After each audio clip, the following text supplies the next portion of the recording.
ત્યાં આપણે કેટલી રીલ્સ જોઈ લઈએ છીએ, કેટલો મોબાઈલ આપણે ગુમાડી લઈએ છીએ, કશું જ એનું કઈ નક્કી નથી રહેતું. પણ ક્યારે આપણે શાસ્ત્ર કે જે આપણા ઘરે છે પણ ધૂળ ખાય છે એ આપણે વાંચતા નથી. ખરેખર સુખી તો ત્યાંથી થવાના છીએ, ખરેખર સુખી ત્યાંથી થવાના છીએ, પણ રસ્તો આપણે બીજો પકડીએ છીએ.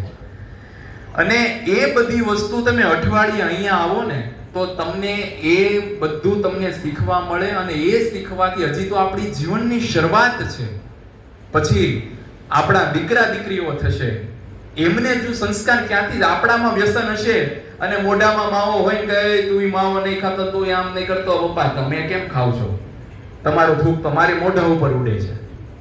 હે હવે હક જ નથી, હક જ નથી. આપણને વ્યસન હોય ને બીજાને ના પાડવી હક જ નથી આપણે.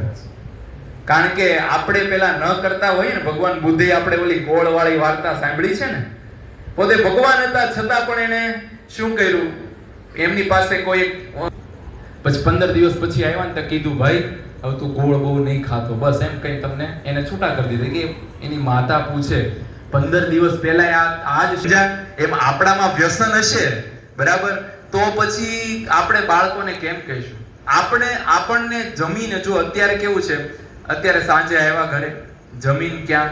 ઘરની બહાર નહીં, પરિવાર સાથે જો પરિવાર સભા ગોઠવો, પરિવાર સાથે બેસો, આખો દિવસમાં જે આપણે આપણા અનુભવો છે શેર કરો, અને એનાથી આપણને શું થશે, આપણા જે વડીલો છે આપણે ક્યાંક અટવાઈએ છીએ તો ત્યાંથી એ આપણને રસ્તો આપશે અને આપણું જીવન એકદમ સરળતાથી આગળ વધશે. પણ આપણે અત્યારે કેવું થઈ ગયું છે, જમે એટલે નીચે મિત્રો સાથે અથવા ગલ્લે વહી જશે, અથવા કોઈને કોઈ સાથે જઈને 10-11 વાગે આવીને સૂઈ જવાનું. ફેમિલી સાથે ક્યારેય સમય આપવાનો નહીં. અને પછી જ્યારે કોઈ પ્રોબ્લેમ પડે ત્યારે શું કરીએ, ત્યારે પછી ફેમિલી આપણે બધા બેસે, પણ ત્યારે શું કામ?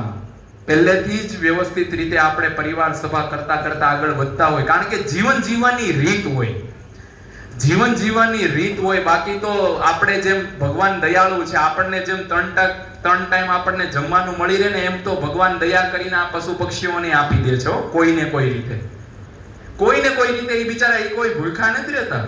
ક્યારેક ભૂખા રહે તો બીજે ટક એને ભગવાન એને ડબલ આપી દે છે. બાકી આ સૃષ્ટિ જે ભગવાન બનાવી ને, આપણે તો એક જ છીએ. બાકી 84 લાખ બીજી યોની છે. 84 લાખ તો 83,99,999 લોકો શું ભૂખા રહે છે? નહીં, કોઈ ભૂખું નથી રહેતું. અને હું તમને જે વાત કરતો હતો એ વાત પર આવું તો આપણા લક્ષ્મીનારાયણ દેવ યુવક મંડળ છે.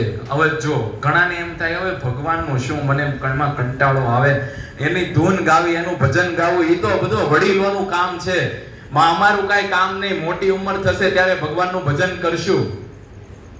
આપણને અત્યારના યુવાનીઓમાં આ એક ટ્રેન્ડ અંદર માઇન્ડમાં બેસી ગયેલું હોય છે.